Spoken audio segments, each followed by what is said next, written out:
Hi and welcome back. I just wanted to come to you with a little tool tip. Was one of the things that we've been doing recently. So we've been insulating all of the pipe work for the bathrooms that we're installing.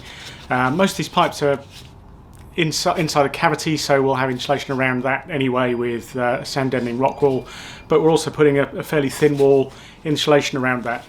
And some of the work that I've seen the plumbers install was, the corners weren't great, where they just cut them roughly and tape them together. That tape peels off over time. So I had a look around on Thingiverse to see what I could do with my 3D printer, and found a great little tool that someone had created here. So I've seen these available in different diameters for different pipe work. Took I think about 3 hours to print on my printer. And this allows you to simply with that one tool cut the pipe work at the different angles that you need. So just for a nice clean square edge, I just use a bread knife here. Give me a nice clean edge on that one.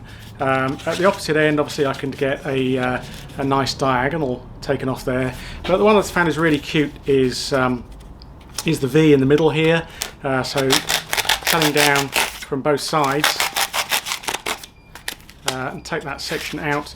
If I'm then fitting that around the corner of a pipe, those bend nicely together, and I don't need to actually tape them. They fit really nice and neatly without additional tape going onto those. So if you've got a 3D printer or have a friend with a 3D printer, have a look around at one of these devices. It's made a really neat job of the pipework that we've installed.